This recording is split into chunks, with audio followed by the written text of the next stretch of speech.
Hello. Some of you have just discovered my channel for the first time. Others of you have just remembered that you subscribed to me more than a year ago, and some of you are watching me after my channel became the most popular one on YouTube and you're binge watching all of my content. And so hello to everyone. This is going to be a 2-hour video where I'm going to go over the concept of the adaptive valley and use it as an outlet to talk about a lot of different other issues. So I'm going to be able to cover a lot of different topics in a lot of detail, and I hope that you will find it at least somewhat enlightening. However, now I have an announcement about my next video. It will be a very long video because I'm working right now on a big project. It's pretty much done. So don't be surprised when my next video is that. To be perfectly honest, it's going to be very different, very little in common with any of the other videos that I've made so far, but it's going to be my best video. So I would encourage you to subscribe to me, or at least stay subscribed to me, just for that, just to see what it is. And if you would like my channel to spread to more people, please like this video so that I can spread my channel to more people. Okay, now enjoy the video. For this video, I'm going to talk about a particular model that I found useful. And it relies, I guess, on a few other models, like decision theory, probability theory, natural selection by evolution, evolution by natural selection, the theory of the firm, as in the difference between perfect competition and monopolies and those kinds of things. So, in terms of getting knowledge, there are two general, I guess you could say, there's empirical evidence and there's deductive models. So empirical evidence is you gather a bunch of information, I think it's pretty self-explanatory, and you use statistics to figure out whether or not you're correct about what the information you gather. With deductive models, though, it's a little different. So with models, you assume certain things to be true, and you want to maximize for two different things. You want it to be based on the evidence. You want it to correspond to the way the world actually is, but you also want to have parsimonious models so that they're simple enough that you can make certain assumptions and you can generate kind of deductive conclusions from that. You don't want to have to calculate every contingency, but later on you can check for different contingencies and integrate those into the model as well. But the models, the type of things we can conclude from them, they're deductively true, as in they're true no matter what, like mathematics, given certain assumptions. So if we assume certain things about economics, we can say how companies will behave in certain situations, like how industries will form. Now, that doesn't actually say that in a particular industry that companies will do those things. It just says that if we assume the models are true, then the model predicts that those things will be true. And so this leads to a bit of a discrepancy. Like when people who are big into evolutionary psychology, they talk about, oh, evolutionary psychology says that this is true. Well, that's a very conditional statement. That might not actually be the case. And so you don't disprove it by saying, well, here's a counterexample. Like, you could perhaps say that the model is true, but you would have to get to the fundamental assumptions and show that it's false in enough cases. And if you have an exception, well, maybe the model accounts for that, and the model, it integrates certain other exceptions. Like economics, they understand a whole bunch of exceptions, like signaling theory and that sort of thing. What I want to talk about at the beginning, as I guess a case study of the model I'm going to get into, I'm burying the lead, I'll talk about sex differences. Now, the point of this is not to be like some sort of posturing internet misogynist, oh, men are genetically superior, blah, blah, blah. No, I don't care about that. If anything, like, women can do a lot of things that men can't do. I just don't care about the whole posturing game there.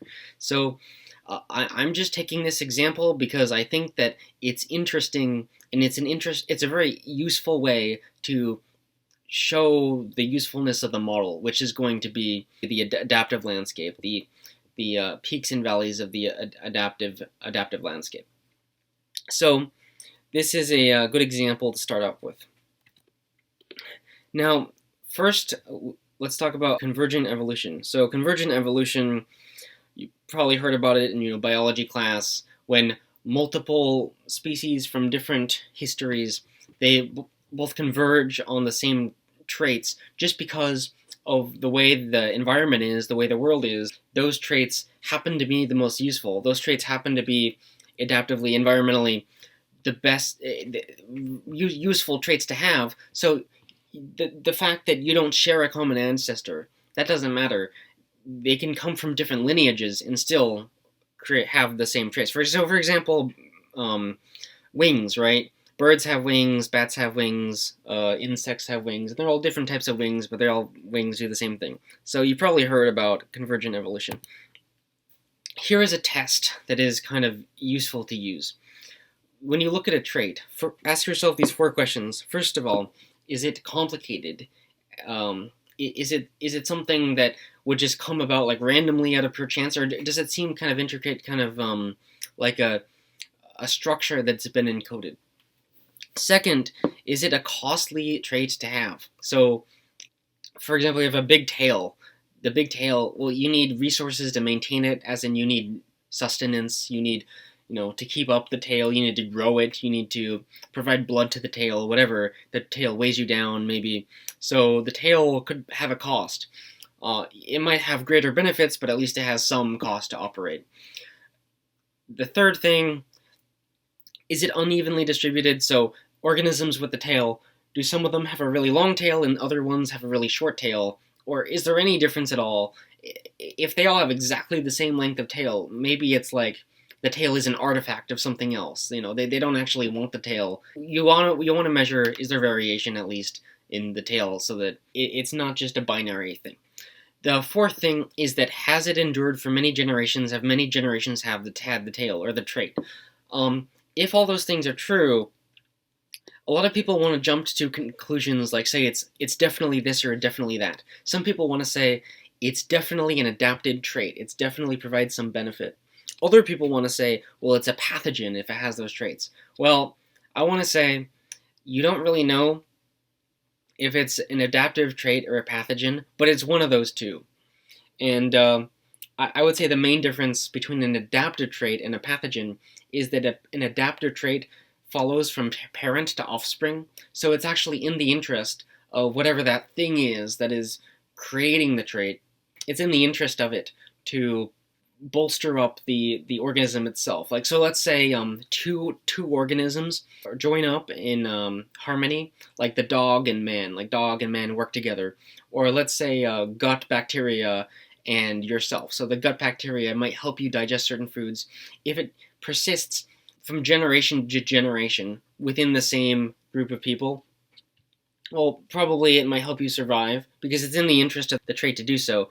But if it spreads horizontally, as in one tribe comes into contact with another tribe, the tribe 1 spreads the germ to tribe 2, in that case it's more likely to be a pathogen, because the pathogen doesn't care in that case whether or not it decimates each tribe it comes across. It can just keep spreading from one tribe, another tribe, another tribe. So that's generally, I think, something we can conclude. Now, the big question, why do males exist, right? Because if you think about it, the ability to reproduce, that's a good thing, right? And what you might imagine from the standpoint of what's most adaptive for the group is that every member of the population be able to reproduce. Now, you can probably already think of some hypothesis for why it's good to divide those who can reproduce from those who can't. When I say reproduce, I mean grow the child. Obviously, I know that males and females both can reproduce, but I mean, in terms of males and females, females obviously they specialize a lot more in the reproduction aspect. Like, as in to say, in terms of actually growing the child, creating the child, obviously the females, they do most of the work there. They grow the child, and males, they specialize in terms of not doing that. They might specialize in terms of other things. So yeah, that's one thing. That's specialization is useful. Okay, but even so, like, shouldn't all of them have the capacity to have a kid, and then maybe acquire the why is it that half of the population for almost any species, half of them just are born without the even ability to birth a child? And so it's something that it might be a little bit counterintuitive from the standpoint of evolution. And we know it exhibits these 4 traits. And also we know it's a convergent thing, as in, well, we don't know that for sure because all species share a common ancestor, right? But it's the type of thing where even if they didn't share a common ancestor, I don't know that we know for sure that the maleness and femaleness dichotomy, it just started in one place and then it came out in a million different expressions. It could have arisen concurrently in many different places. And so maybe it's just a formation, a pattern that we see again and again and again. But it's probably beneficial, and greatly so, enough to justify itself. Here's another one of the models I mentioned at the beginning of the video. So we have decision theory, and the very basic essence of decision theory, and this can all be boiled down to this one equation that I've very crudely outlined. Expected utility. Expected utility is the probability of an outcome times the payout of that outcome, basically summed across all outcomes. It doesn't matter whether it's discrete or continuous. That just means you can sum it using a discrete function or a continuous function, but still, summed across all possible outcomes. You multiply the probability of each outcome times the payout of each outcome, right? Basic stuff. Now, here is I guess a graph of possible outcomes, and we see that out of each of the 8 outcomes, they all have the same utility. The point of showing this graph is, what about this graph of the 8 outcomes? 7 of them, I think that's more than 7. I think 9 of them have very low payout, and then 1 has very high payout, right? Now I call this a pro-risk win matrix. You could just call it a matrix that rewards risk, right? This payout matrix, if you're faced with it, then which one of these 2 graphs do you think incentivizes you to take more risk? Well, in this second graph, you really, really, really want to be at the top spot because it has disproportionate payout, right? In terms of probability theory and decision theory, how you optimize your decisions in terms of a expected utility function. In terms of decision theory, you want to take the risk to get at the top spot. In terms of environments that reward risk, you're talking about more of an inequality in the distribution of outcomes. So the win state has a lower probability, but it has a higher payoff. And all of the other non-win states, they have a much greater probability, but they have a much lower payoff. Whereas in the original graph before, it doesn't really matter. All have the same payouts, but it's the inequality that creates the incentive to take risk. So this is, if you think about it like the startup model. I think when Amazon was founded, Bezos pitched to investors that his company had a 1 in 17 chance of being successful, and yet people still invested in him, because if you invest in 17 companies that have a 1 in 17 chance of success, and one of them becomes Amazon, you'll make billions and billions of dollars, right? So the sort of the environment of a startup ecosystem, it's more like this. So if you think about, if you're playing a game, let's say you're at the final turn of a game, you're at the final round, well, you're more likely to take a Hail Mary, because at that point you have nothing to lose, right? The downside isn't much, but if you take the risk, then in that case, because you're at the final round, you have a graph that's more like this. Right? If you have a moderate win, it doesn't get you anywhere. You want big points, so you might as well Hail Mary. Now we get to the difference between males and females. Now, we know that females invest a lot more in offspring. And we can kind of quantify this because there is surrogate pregnancy. People charge, I think the number is around $30,000 for that. Now, we also know what generally the cost of sperm is, like in terms of the economy, because people pay sperm donors. It's generally, I don't know, $100 per sperm sample, or whatever you call it, sperm sample. So there's a big difference here, right? A difference in 300x. The pressure on the female of the species is a lot more.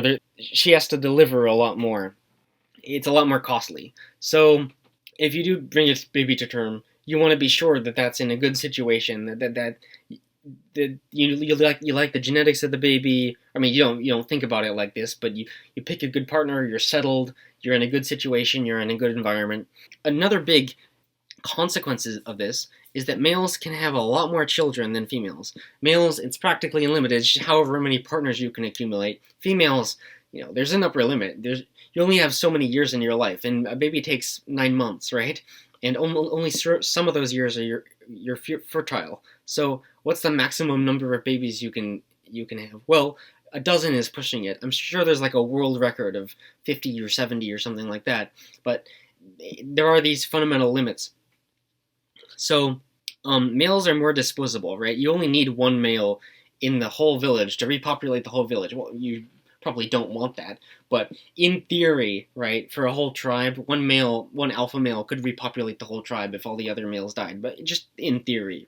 So males, they're more disposable because a lot of them might not mate anyway, and they don't need to mate. The whole species isn't relying on them. It doesn't need them. Their sperm is cheap.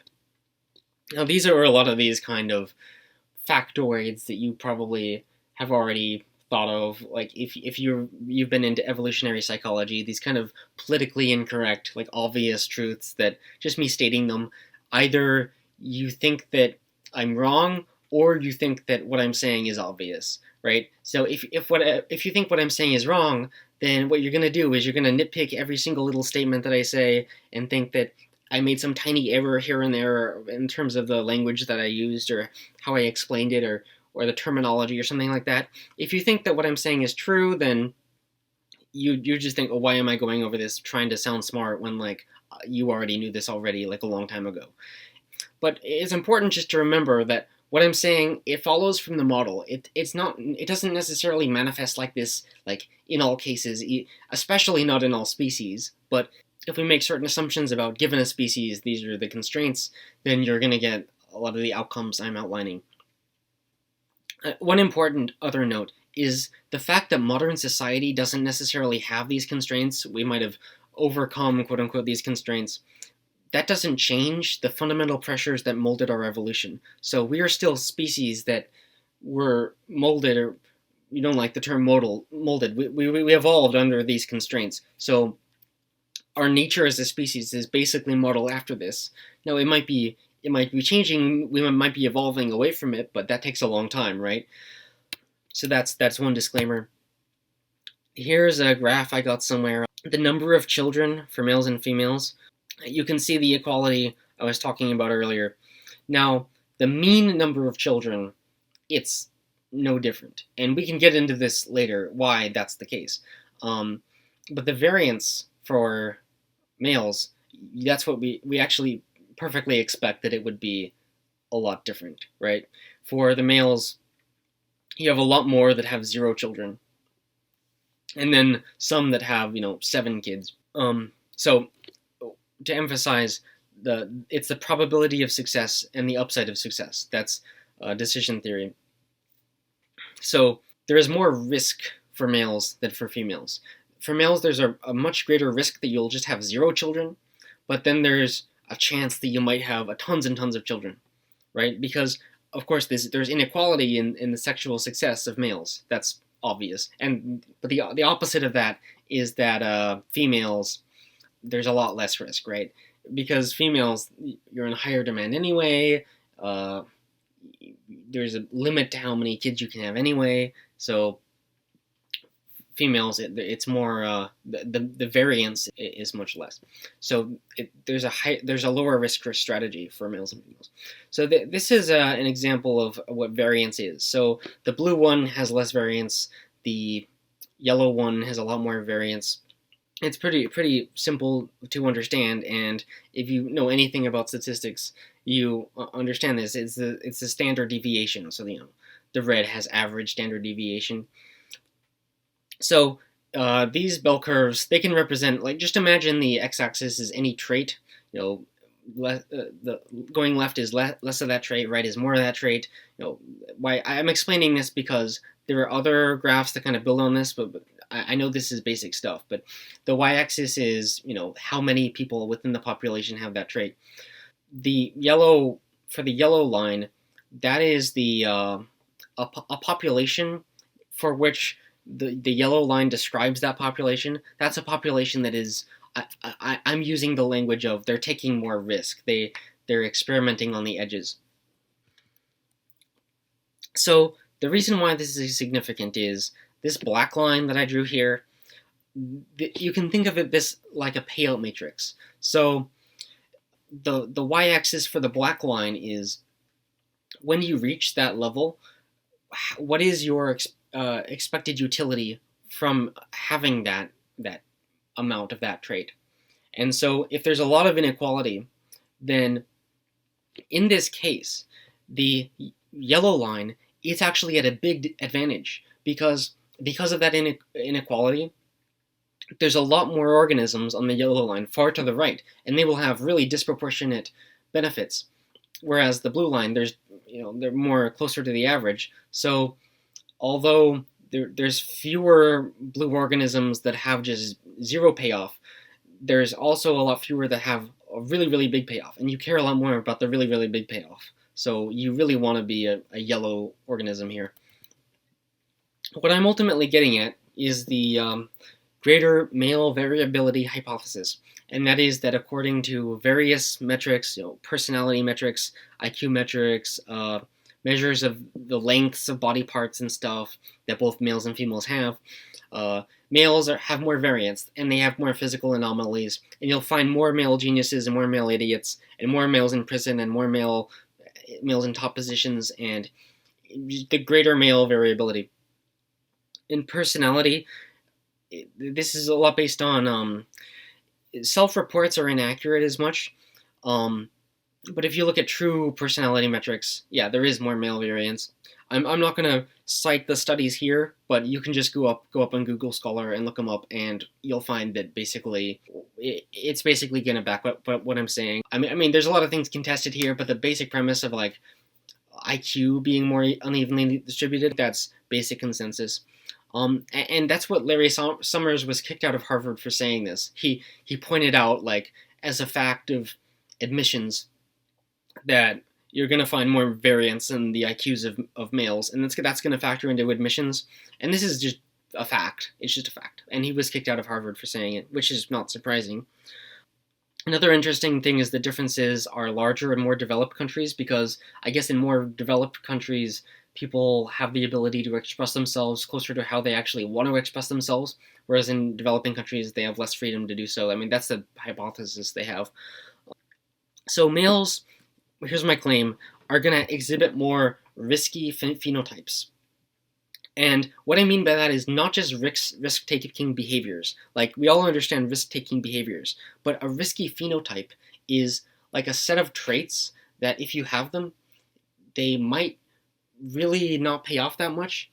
They might totally fail, but they also might be really successful, and on some cases, they might have a big payoff. So just one more way of explaining this.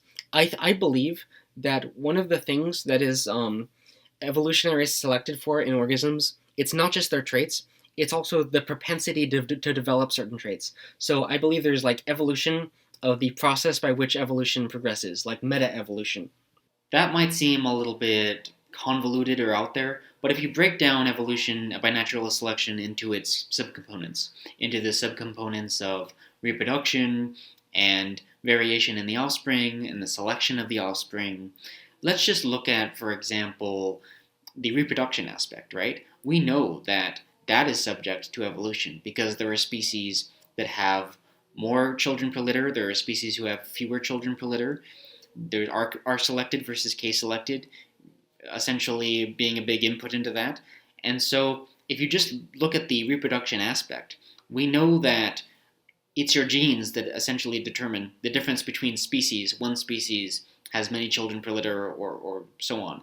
And so it's not that big of a leap to say that also the variation in the offspring, that too would be some sort of a function of your genes determining the process by which you create those offspring.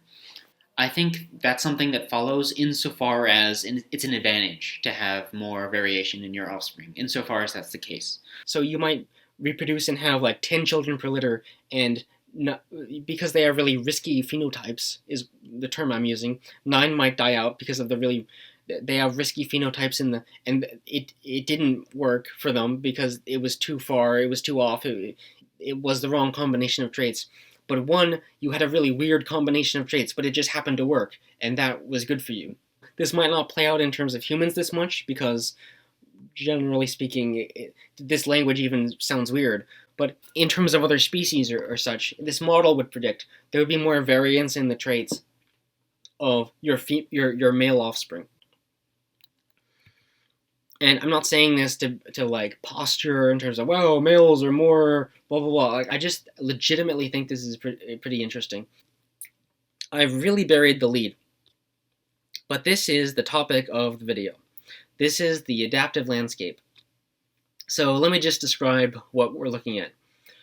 The y-axis, it's the utility of that thing. What is that thing? Well, the x-axis is a trait. So you can imagine like right is more of that trait, left is less of that trait. But really, this depiction, as we're seeing, it's really a simplified version of it, of the adaptive landscape. Because in real life, we don't just care about one trait, we care about hundreds of different traits. So you can think of the x-axis as actually a compressed version of what in the real world would be n-dimensional space, like a feature vector that's composed of 50 different subdimensions, 50 different traits that can be combined in greater or lesser capacities and can be combined in unusual ways. But the fact that it's 50-dimensional, that doesn't change the fundamental nature of the analysis, so we can collapse it just down to one dimension.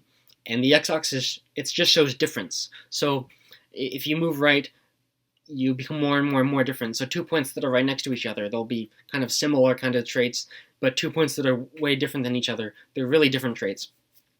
The insight of this is that the relationship between the x-axis and the y-axis, it's not linear. There are local maxima, there are local minima, there are global maxima, there are global minima, at least in theory, but there are multiple different local minima and multiple different local maxima, which means there are multiple different local peaks. And so one peak might be higher than another peak, but it could be that if you're at peak 1, then you can, in order to get to peak 2, you need to have some big change, or if you're making small changes along the way, then you need to basically get worse before you get better.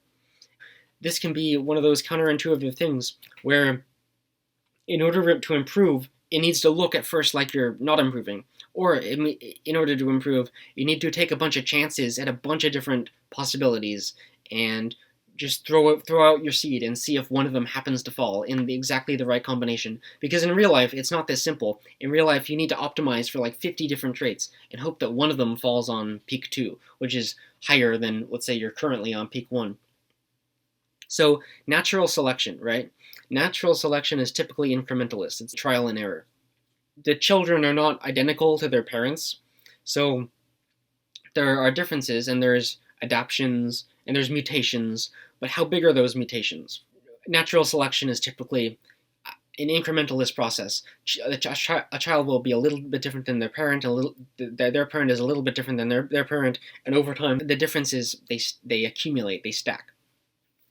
So here is a chart that you've seen before overlaid over the adaptive landscape chart. So the overlapping bell curves, right? An important thing to point out, the y-axis in this chart, it's a little bit different than the chart where we showed the payoff matrix. So when we looked at the payout matrix, the big black line from earlier, from back here, this is based on how resources accumulate to you. Because in real life, there are winner-take-all dynamics. If one member of the species is just slightly better than all the other members of the species, then it can use that to accumulate resources to itself and just use economics. And because of that slight difference, it can accumulate all the resources, and that's the social function that creates this black line. But here, it's slightly different because the black line, I don't know the right language, but like the objective utility, like if all of the members of the species had that trait, how good it would be for just maximizing the population, I guess.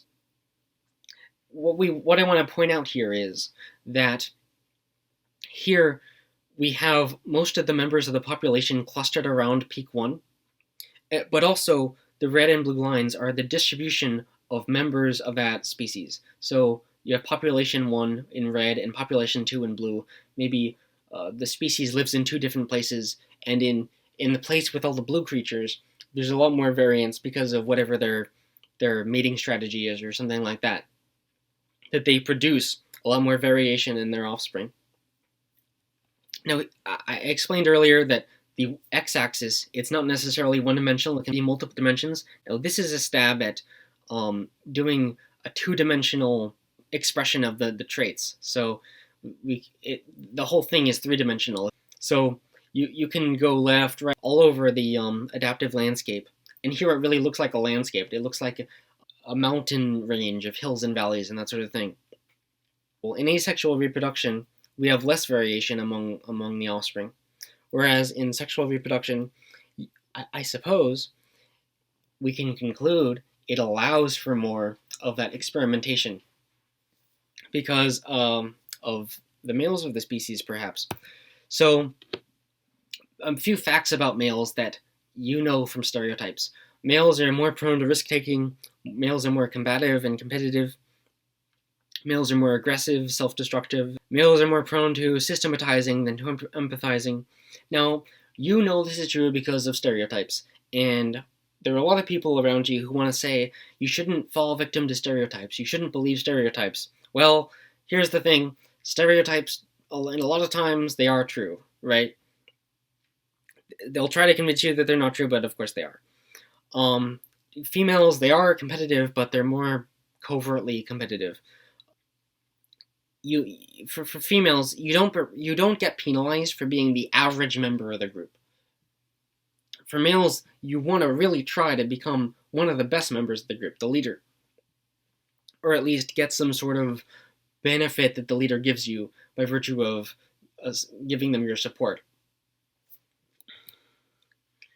So here are some graphs that just illustrate what I was describing from those previous facts. And it shows you quite clearly that when males are trying to get a mate in the years of their life, when they're most trying to get a mate, that's when they show those evolutionary stereotypes that I was listing. So, I think this gives a good example of one of the advantages for the existence of males. And that is that when males exist, the incentive is for males, phenotypically, to have more variance. And why is that good?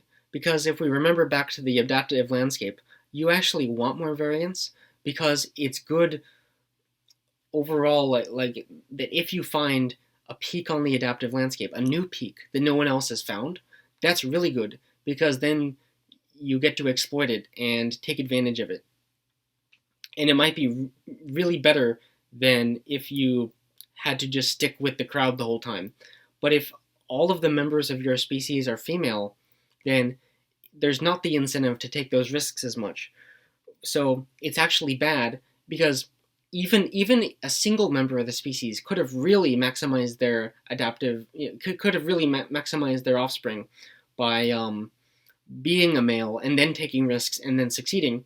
But no one can do that if they're all female and they all are not as incentivized to take risks. And I am aware that there are obviously like exceptions, and that's exactly what we should expect. We should expect that there's so much variance that even there's variance in like the nature of this. Like there could be females that are really, really prone to aggression and really, really prone to. We know this is the case. We know that there are females that are more aggressive than some males. Like some females that are more violent than some males. Like no one is disputing that, right? But I think also no one disputes that in general males are more violent. So I don't need to go over like those disclaimers as much. I'm not going to try to do it as much.